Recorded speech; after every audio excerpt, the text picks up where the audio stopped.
mantiene una relación fluida en esos años con Maduro. En el tiempo trata de distanciarse.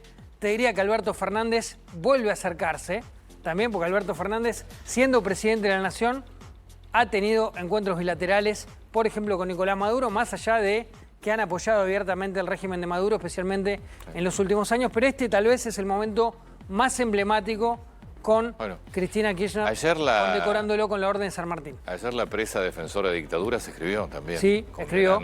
¿Querés repasarlo? No, la verdad que es un problema de estómago, ¿no? Hay un punto ahí, de lo que dice, porque ya arranca atajándose en el tuit. Dice, te guste o no te guste Maduro, te caiga bien o no te caiga bien, bueno, o te gusta o no te gusta, digamos. No, pero aparte acá no hay medios. Acá o defendés dictadores... En esto no. O estás en contra de los dictadores. Acá no hay. No, porque la forma, no, muchachos, a ver. Un tipo que maneja un cártel de droga. Tipo que, entre otros, tiene argentinos que están virtualmente desaparecidos. De Nahuel Gallo no se sabe absolutamente nada. Tipo que tiene más de 1000 presos políticos, gente desaparecida y muchos muertos encima. ¿De qué me estás hablando? Pero acá... O estás en contra o estás a favor. No hay punto medio. No, porque la forma... Lo que pasa es que el kirchnerismo se ha dedicado a defender siempre dictadores. Sí.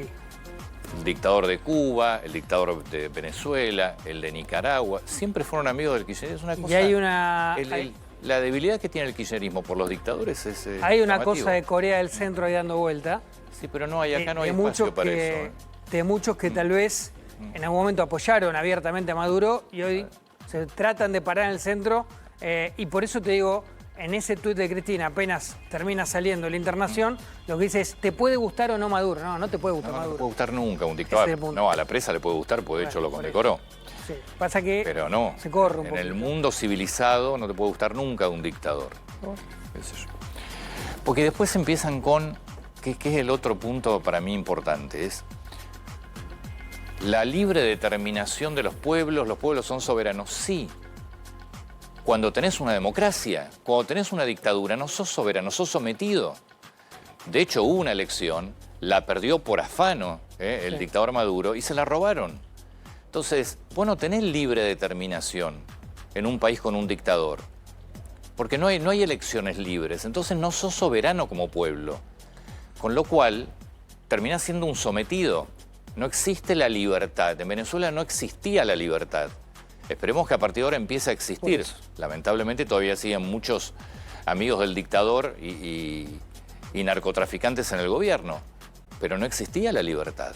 Hola, Antonio, buenos días, buen día para todo el equipo. Bueno, estamos en la corte, bien, todo bien. Aquí comenzando el día, obviamente con mucha expectativa, porque, bueno, obviamente está en la cárcel de Brooklyn y va a ser trasladado más o menos en horas del mediodía.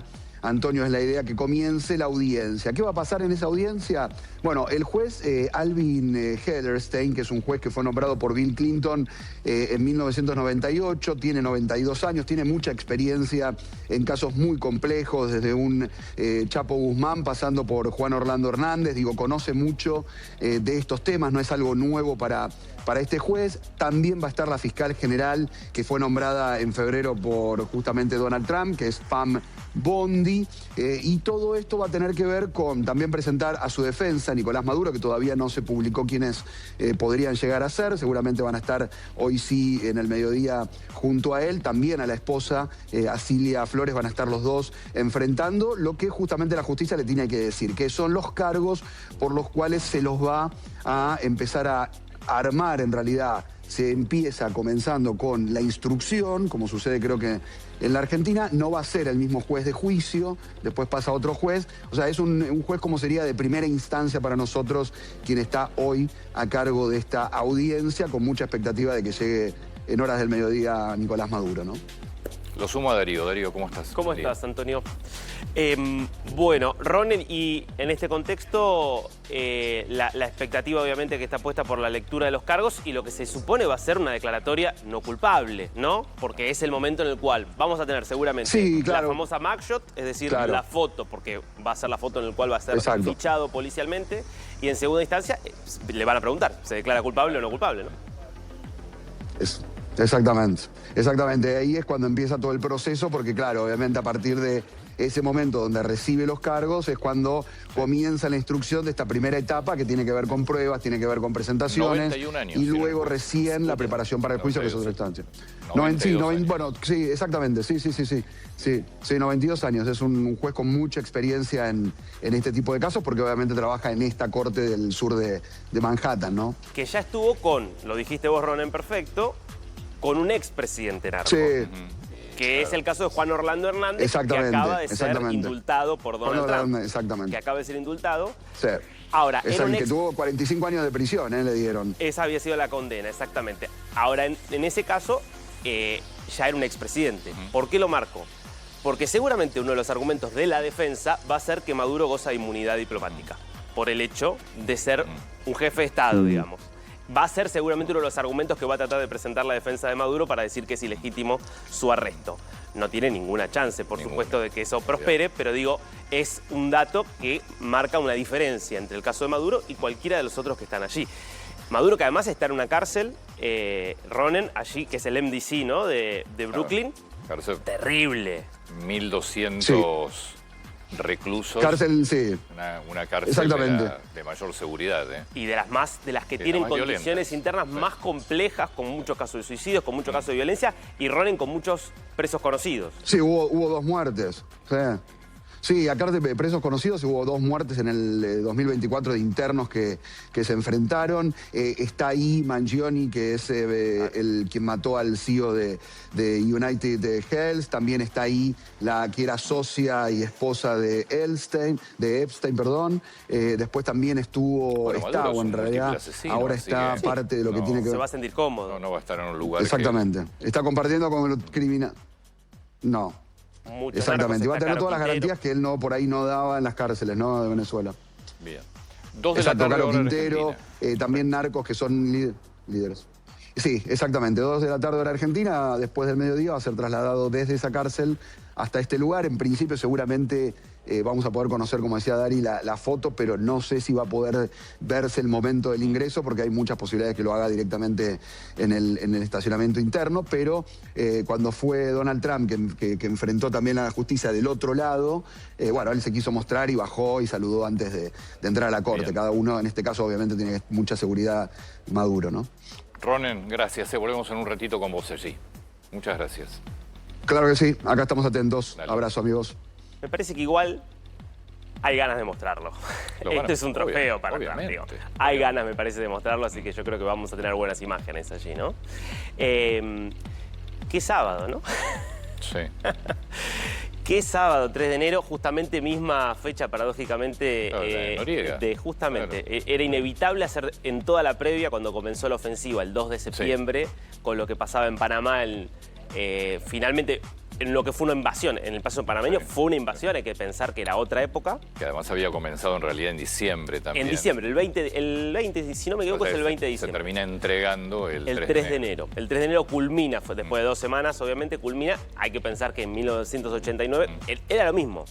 Es decir, un dictador absolutamente metido en el narcotráfico, pero hasta los tuétanos en el narcotráfico, esto generando obviamente mucha presión de Estados Unidos, no se rendía, hay invasión, claro. Pensemos que en ese momento Estados Unidos controlaba el canal de Panamá todavía, tenía una presencia militar ya de por sí activa dentro de Panamá, por eso fue una invasión ya con más de 20.000 soldados en el terreno. Distinto fue lo que se vio el sábado, que hay que decirlo, fue un operativo donde hubo varios ataques aéreos sobre todo contra 3 bases militares del régimen chavista en territorio venezolano, principalmente Fuerte Tiuna, que es el fuerte militar más importante que tiene el país, que quedó devastado, La Carlota, que es la principal base aérea, y también algunos objetivos en Higuerote, que es Miranda, algo también en La Guaira. Ahora, todo eso... Mucha distracción. Muchísimo distracción. De sí inhibir, por supuesto, capacidad de defensa antiaérea, que de por sí no eran demasiado fuertes, de asegurarse, digamos, de que no hubiera ningún tipo de represalias, pero el operativo estaba centrado en capturar a Nicolás Maduro. Sí. Si había alguna duda del papel de Cuba, tenés la confirmación del propio presidente de Cuba, otro dictador, que toda la guardia que custodiaba a Maduro eran cubanos. Lo sabíamos. Lo que pasa es que directamente rindiendo homenaje a los 32 caídos, ¿no? Lo que habla de que la operación, más allá de que, como vamos a ver ahora, sin duda contó con una complicidad importantísima del régimen. Maduro fue entregado por el propio régimen, hubo negociaciones previas. Igual el operativo había que hacerlo, porque los cubanos que lo rodeaban no estaban dispuestos a entregarlo a Maduro. Me parece que este es el comienzo, entre otras cosas, del quiebre entre Cuba y Venezuela. Me da la sensación que este es un dato de enorme magnitud. Por eso también todas las declaraciones de Marco Rubio y Trump ayer y el domingo y el sábado en relación a Cuba. Lo que te marca también para mí una ventaja para Maduro. Tiene mucha información sobre Cuba que puede negociar. Bueno, seguramente. Debería tener información sobre Rusia, pero fundamentalmente sobre Cuba. Sobre Cuba. Él era un activo cubano. Exactamente. Él era un activo cubano. Cuando muere Chávez en el año 2013, la duda era, ¿es Maduro o es Diosdado Cabello? Y los cubanos fueron decisivos para decir, es Maduro porque era hombre de ellos. Por eso tenés mucha información sobre todos los movimientos de Cuba que sin duda le van a servir para negociar. Vamos a decir, ¿negociar qué? Y negociar lugar de detención. Por lo menos. Claro. Por lo menos. ¿Sabes lo que es eso? Que va a quedar lugar de detención. Claro, que es lo que suelen negociar los narcos. Si había alguna duda respecto de acá hubo una traición, me parece interesante escucharlo a Nicolásito, el hijo de Maduro, que en un audio que se viralizó dijo esto. Después se verá.